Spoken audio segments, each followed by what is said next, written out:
And, oh, there we go. Hey guys, how's it going? My name is Arden.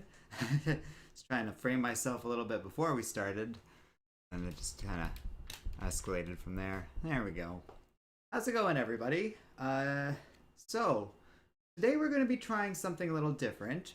We're going to be reviewing Dr. Stone, Volume 1, but it's a pretty significant review, kind of outside of the factors of this particular book. And Joey have never really talked about manga or anime before, and never really touched on it, which isn't to say that either of us are totally naive for it. Both of us happen to be Dragon Ball Z fans, and I really couldn't speak to what other product, like anime franchises or stuff, Joey likes.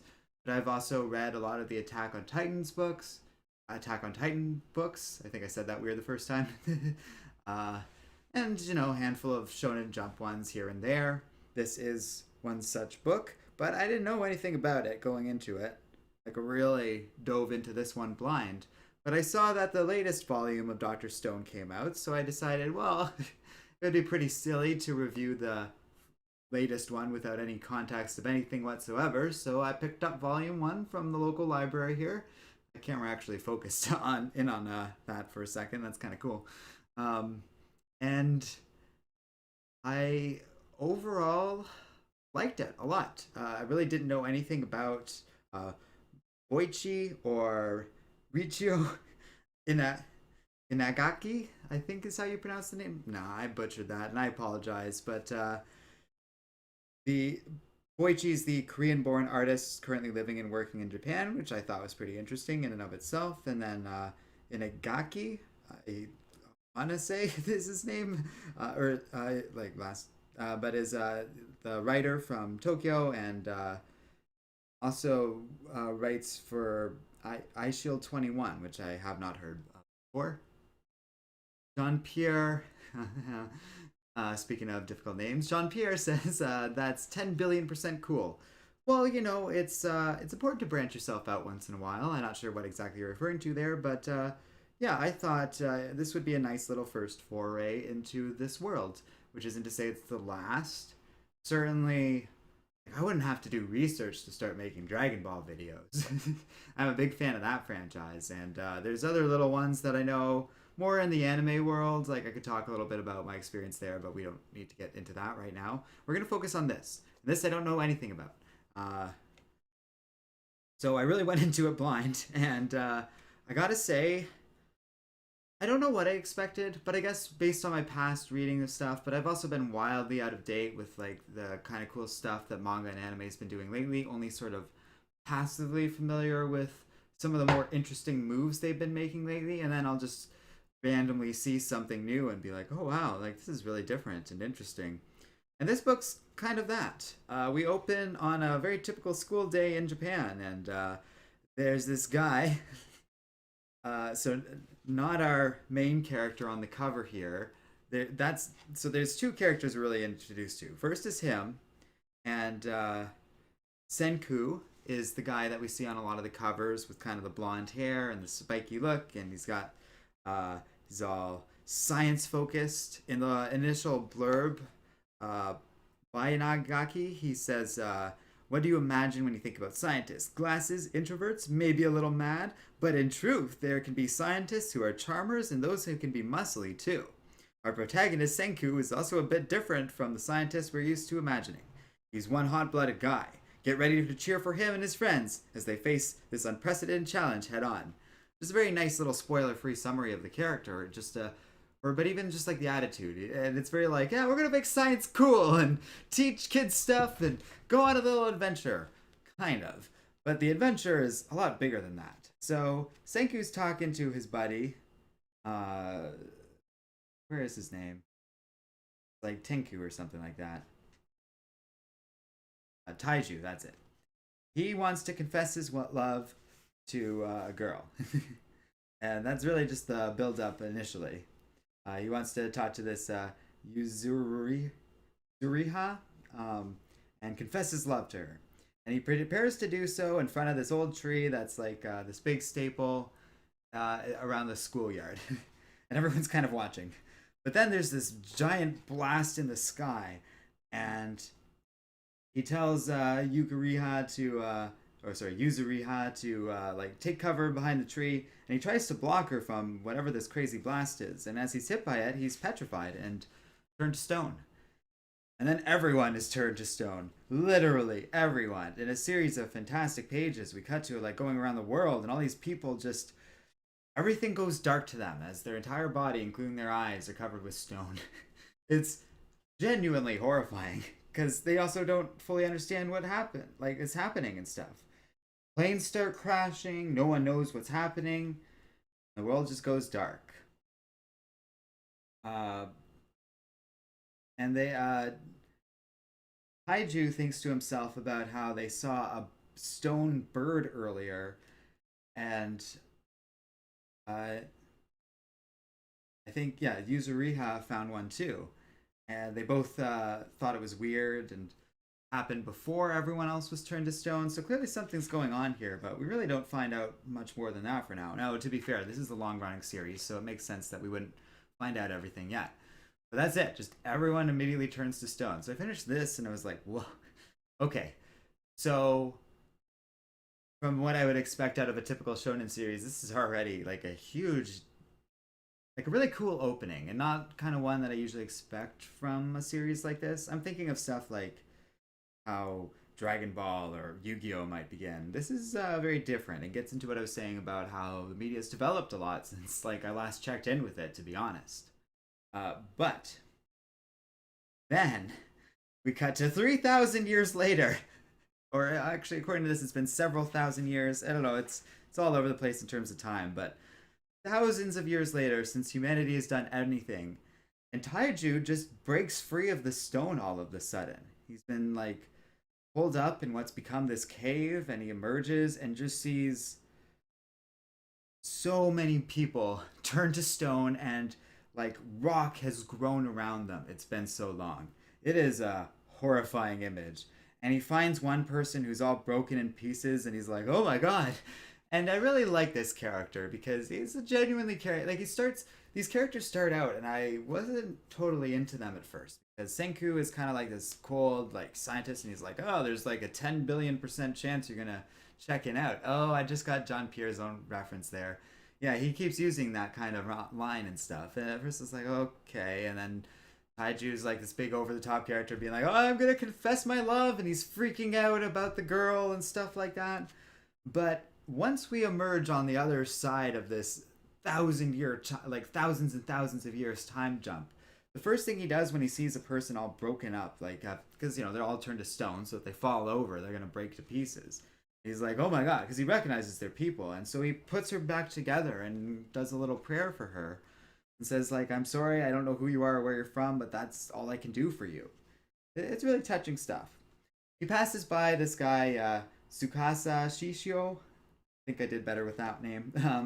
The strongest primate high schooler who, like, he hasn't even met before, but he's seen on TV. Another interesting detail, because he then meets, next he finds Yuzuriha, who is actually like grown around the tree, which has grown immensely over the years now. It's a cool little visual indicator of just how long it's been.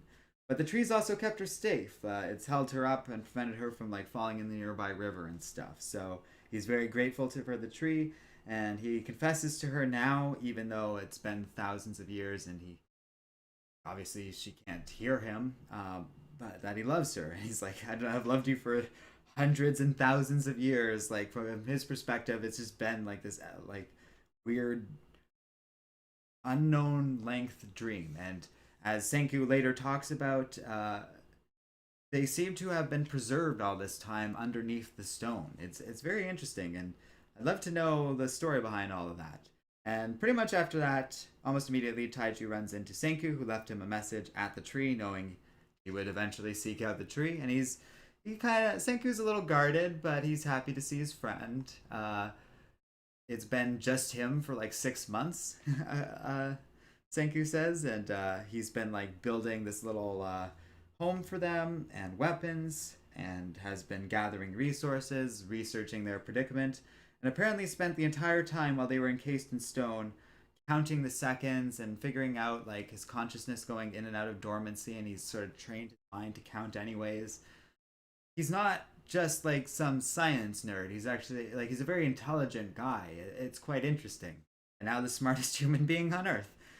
And Taiju kind of agrees to kind of be his muscle. And on the like after Senku promises to free Yuzuriha, they agree to work together. And Senku has this idea of rebuilding society together.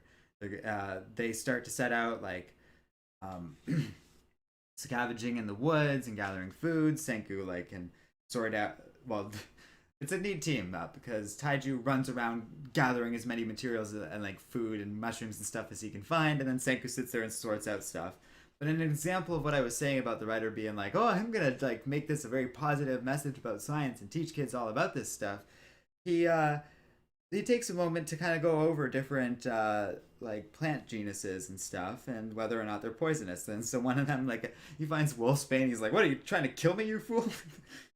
So there's a fun dynamic going on, and by now the characters have kind of won me over, and it's a very different kind of story from comics anywhere. Because I was gonna say like from other shonen books I've read, but really just in general, this is different and interesting.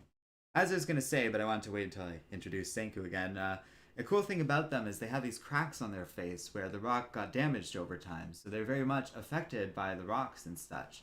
And we learn later, like if a statue person gets knocked over and broken, they're dead. You don't survive that in your flesh, and you wouldn't without the stone. And we later get more details as Senku shows that he's been researching ways to try and get rid of the stone. Something happened when they were in that. They were both in that cave, and these droppings from bat guano actually seem to like dissolve the stone over time. And they do a lot of research together. Again, very cool. And they talk about like, oh, we just need to like find some way to get alcohol and we can turn it into this acid. And Senku thinks that's how it worked originally.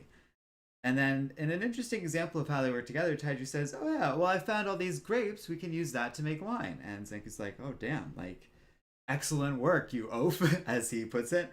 I quite like it all. And so they set about and they eventually manage to dissolve this a stone bird, and it breaks free and flies away. It's a beautiful little moment, and they're all like super happy, and they get ready to use it on.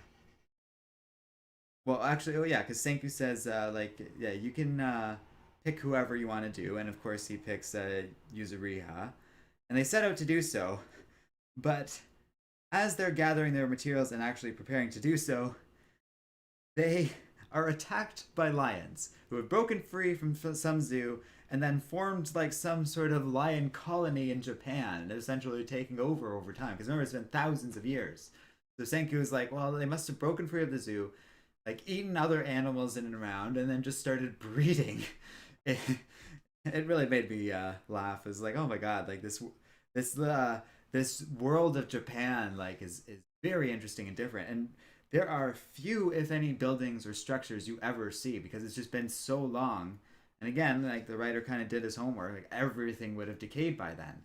They do eventually encounter this metal statue that kind of corrodes stuff around it because it's made of copper and it survived because of that, but otherwise there isn't much. However, in a good example of setup and payoff, Taiju thinks of Tsukasa, who we encountered earlier, like the strongest high schooler on Earth or whatever it is. Jean-Pierre says he becomes Tsukasa the One Punch Man. You know, it almost reminds me of that given what is about to happen. Because they run up to him while the lions are chasing them. They like the lions don't actually attack because they're so confused by seeing humans, beings that like no lion has encountered for thousands of years, that they're a little reluctant to attack at first. So they're able to free this guy, and in like 2 sentences, Senku kind of summarizes what the situation is, enough so that Tsukasa can kill a lion in one punch and scare off the rest. And it's like, hot damn, what an entrance for the guy. And he looks really cool and has like this long flowing hair, and at first seems very friendly, and they all seem to get along very well. Senku's kind of like a little worried about him because he's like, well, this is the strongest guy on Earth, and all we have are like spears. If he turns on us or wants to take over, we're screwed. But pretty quickly, he accepts Senku's idea of like rebuilding society, kind of, and seems to have the right thing going on until he encounters this fisherman who I think the idea is he beat him as a child or something. But he was like a bad guy or he did it to some other kid. But I think the idea is it was him. So he destroys the statue. Oh, they also finally dissolve and free what's her face? Yuzuriha, and there's a nice, wonderful little reunion, and the group grows into a little batch of four. However, what's his face? Tsukasa insists that Senku kind of has the wrong idea, and they should only revive and free young people and basically just kill off the adults or kill off anyone who is like greedy or terrible. He's like, we have this opportunity to do society right and fix all of these problems. And that leads to just an outright dispute. And Tsukasa just runs off and starts smashing statues while basically Senku reveals eventually this little ace up his sleeves that he's been hiding and pulls out a crossbow and tries to shoot it at the guy, and he catches the arrow. And Senku later says like that thing goes like 200 kilometers per hour. Sorry, I have no concept of what that is in miles for our American viewers, but and he's like, and he caught that with his bare hands. So uh like we're screwed basically. And the, basically Tsukasa just leaves them be because he's like, well, you guys mean well, I understand, but like, no, we're gonna do this my way and you can't stop me, so just back off and don't get in my way, kind of thing. And so Senku decides, all right, we need to get like desperate and basically like advance our little society by thousands of years in one go and invent gunpowder. So they go off to find some gunpowder. I forget where they go exactly. They need the raw materials and they have a pretty good plan for it. But, anyways, they do eventually find what they're looking for, though. And unfortunately, though, Tsukasa kind of eventually deduces what they're doing and tracks them down. And so the first volume ends with him basically challenging them and figuring out that they're trying to make gunpowder. Oh, yeah, so they go to this little like volcanic spring where they harvest like some sulfur or something. Yeah, and he's like, we're gonna use this to turn it into a weapon. And Tsukasa realizes, well, shoot, they can actually stop me if they succeed at that, and sets out to sorry, uh, confront them. That confrontation doesn't actually happen, and presumably will in Volume 2. But all told, that's our little introduction for the first volume, and I gotta say, it's solid through and through. Uh, like I said, the characters had me a little wary in the first issue, but there's only so much you can do, and it wasn't really necessary to get me excited about the book. Now, and it is interesting, like, at this point, I'm used to reading it in this direction. Hi, Shadowcatcher, thanks for joining us. Yes, this is a straight up Japanese show and book. And I was just saying, yeah, you have to read it in the opposite direction. The page thing doesn't bother me as much, and it doesn't really bother me at all, but I do have to adjust to the eye movement thing, which is a lot more instinctual to me, and I do find myself darting in the wrong direction here and there as I'm reading a page. But by and large, it's easy enough to kind of keep track of, and really did enjoy this book and would recommend it. This book, it did make me laugh because I was flipping through it and I even noticed if you do open it the wrong way, they have a little page saying, no, no, you're doing this wrong. Books like this read from right to left, starting in the upper right corner, and they even give you an example of how to discern the dialogue. So this is actually a really good starter book if you want to take a step in towards manga. I think it kind of takes care of you and makes sure that you kind of follow in the story even if you're relatively new to this sort of thing. It is a little younger oriented, but I certainly enjoyed myself. I liked the characters enough. It really gets by on its charm, which the author kind of introduces the story as like, oh well, like I think you'll be won over by like the main character's charm. And I was. Him and Taiju have this interesting relationship together, but individually they're also quite interesting people. Taiju was able to like take a punch from Tsukasa, which he says like no one's ever done before. Or not a punch, a kick, but still same idea. And I would definitely well, here's a good question. Jean Pierre, I don't know if you want me to take a stab at your name. Wahanan Shiku? Which says, would you ever watch the anime? Because the anime is in volume 9. Well, that's pretty cool. I think I would, but maybe my instinct would be to read these at this point first. I feel like I would too quickly let the anime overcome the books, and I'd rather enjoy the experience like this. So, to be clear, that's not a no. That's a definite yes, I would say. And we can talk a bit about that too. That being said, my other instinct is to also be checking out other series and kind of broadening my horizons a little bit. I do think, we've had viewers maybe quiet and just listening to the story right now, but there's been quite a few people and people seem to like it, so I'm all for it. Wake Swordsman says either East or South African. What do you mean by that? Not sure. Shadowcatcher says, is that the same or like Naruto? I have not read any Naruto, but I've seen Turo. Or did you mean Naruto? I think Naturo is another thing, but I don't know anything about that. Last name.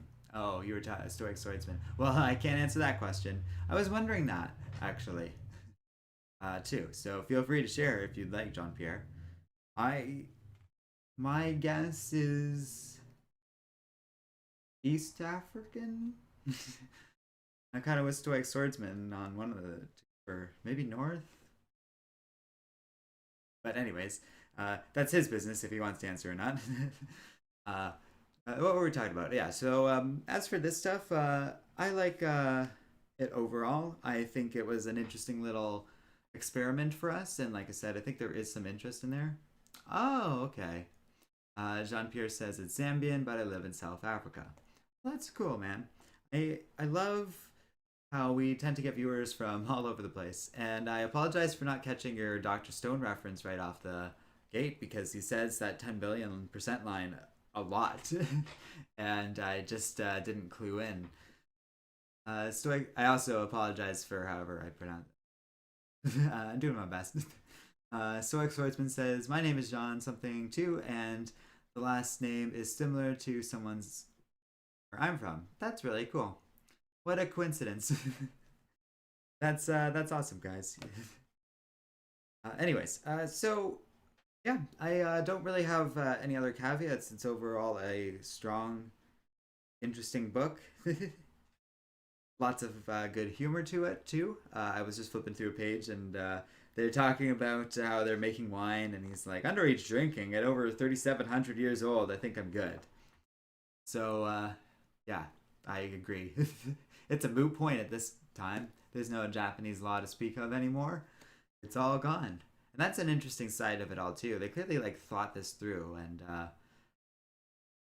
it doesn't have the same ring of tragedy similar post-apocalyptic thing stories do because there's a certain hope to it all. No one, a huge chunk of humanity is still technically alive and has the potential to be saved, and I think there's a lot of hope to all of that, even in the wake of this nightmarish event. uh, it's also a very creative premise too. It's hard to like. There's definitely like I trotted out the term post-apocalyptic because that's kind of the nearest analogy I could do, but it's really kind of doing its own thing, which is what also impressed me, and maybe why I'm dithering on my like final word on this thing. But yeah. Oh, Jean Pierre says I definitely think that when it comes to reading manga, that it's always different to a comic, and that makes it unique. I agree. Generally, I'm gonna stress generally there. What am I trying to say? The most manga that I've read, at least, and from the thing that I'm hedging on is I can think of some in that world that are very superhero heavy and do kind of fall into that narrative, but there's a huge library. I would say like the majority of their books are unique and quite different, even from something like you might get out of a typical image series. It is kind of, and read into these words carefully, but it's a it's a different world. It's a very different culture, and they tell like sorry, what I mean by that, like the average manga writer tells stories a little differently, or at least like just in coming from a different perspective, and that's always interesting. The cool side of that is most countries that's true of them. So even like other English speaking countries will have very different kind of comics. Most of you are familiar with like the at least one French graphic novel called Snowpiercer. Um, and I feel like something such as that is a byproduct of a culture like France and how they publish and produce comics. And they also have a very unique kind of relationship with that stuff. So there's a whole world there too, and we've never really touched on that much either. So and of course, like there's a whole other continents. We had Midas Monkey comics, I believe, on years ago, and they kind of did a perspective from Africa.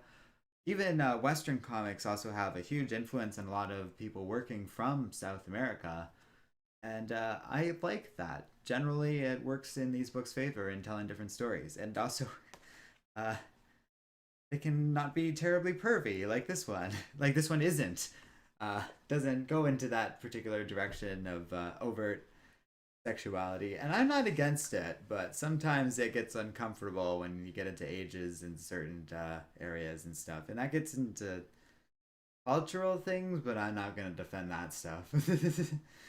Jean Pierre says an event in a comic can be 6 issues, but a manga has 40 chapters for a war arc. That's a good point too. And actually, I would say that even a country like Britain has a very different attitude when it comes to stuff like casting, for example. So our standards when it comes to like, oh, this story and event is really drawn out or very long is relative. I don't know how I would feel about that sort of thing. In general, we mentioned Naruto earlier. I don't know if he was talking about, but I typically tune out or don't like those really long running books, your One Pieces and the such. For whatever reason, I never really get invested in them much to begin with. So the idea of continuing on and on and on and on into them is not appealing to me. Even if they do have a theoretical end.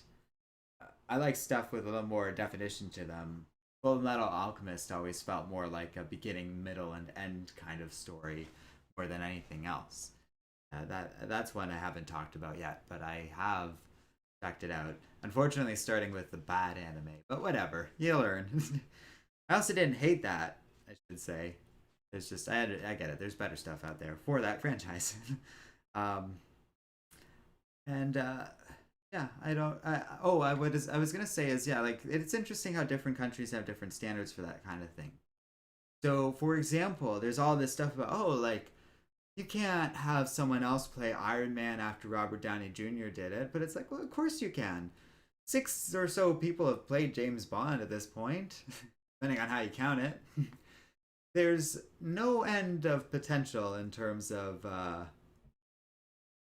like potentially recasting things or whatever, and in some ways, American audiences could almost be considered a little snobby in that regard, but like, or maybe just less accepting of just endless re-releases. But the other thing I'm thinking of in Japan is that it's also common to like re-release a game with just a bunch of new like little extra features, but nothing too serious, and otherwise just the same thing. Such as Pokemon Emerald, they do that for all the Kingdom Hearts games. They do that for a lot of stuff, which is fine, but a little strange, and or at least strange to us, I should say. And whether or not those games sell is always a bit of a struggle in American markets. I would imagine. I'm not some expert on video game sales or anything like that. I think there's certainly a place for it for something like Pokemon Emerald, but some stuff definitely doesn't really see much strong sales, or people will just kind of buy one, like the original game or the re-release. Uh, Stoic Swordsman says, I felt that way about One Piece. Check out movie 6 if you're curious, but I don't want to invest in all 1,005 chapters. I did not know they were up to that level. Yeah, the thing about One Piece is I've engaged in quite a bit of it in terms of its first few chunks, and it's just like, okay, this is not really a story for me, but maybe checking out a single movie or standalone thing would work. I also would be really curious. I know they really changed around the series after a certain point, and haven't really seen much of that. I'd be interested to see what it's like at this point. It's substantially different in some. Jean Pierre says an event. Oh, I read that already. Okay, well maybe that's a good sign to wrap things up here. We've been going for 30 minutes, and that's a pretty good discussion for a little. I guess it's a graphic novel.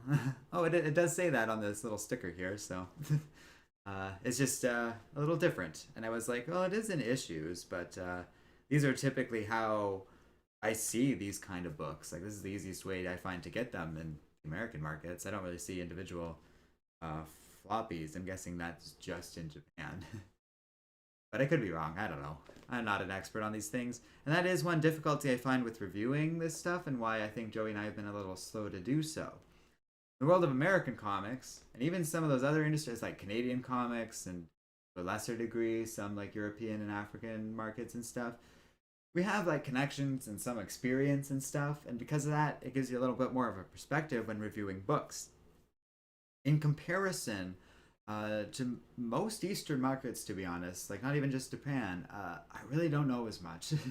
And I'm fully willing to own like my relative lack of ignorance. It gets into like my struggle with pronouncing these names. It gets into like not having a full perspective of like, oh, is this the coolest manga out on shelves right now? I have no idea. It just looked interesting to me and I picked it up. And sometimes that's all you really need. But I mean, I think I've been pretty transparent from the beginning. This wasn't supposed to be an expert opinion. This was kind of to be like, and not even to judge it by Western standards, but just to have, someone who reviews and reads a lot of these Western books take a look at this and give my honest and open-minded opinion. And I liked it. I liked it a lot. So, like, it was a good experience overall. And I think that makes it very pleasant. If this is something I was going to be super critical about, I think I'd have to, like disclaim my opinion a little bit and be like, well, I really wouldn't know. Like, I might be missing something here. But even if I am, I enjoyed it. So, it worked. They did a good job with this. Okay. So, I think we'll leave things there. But thank you very much for everyone who joined and checked this out. If you are, like, kind of just being brave and don't know anything about this world and this book seemed interesting to you, I definitely recommend it. It was easily available at my local library because it's been out for ages, I'm sure. And it's old news in that regard, but hopefully you liked our first little foray into what we'll call the Japanese market of like manga and their adaptations. And if you guys have any stuff you want me to review or whatever, just leave a comment below if you're watching this, well, now or after the fact. So thanks for watching, everybody, and we'll see you next time here on Comic Island.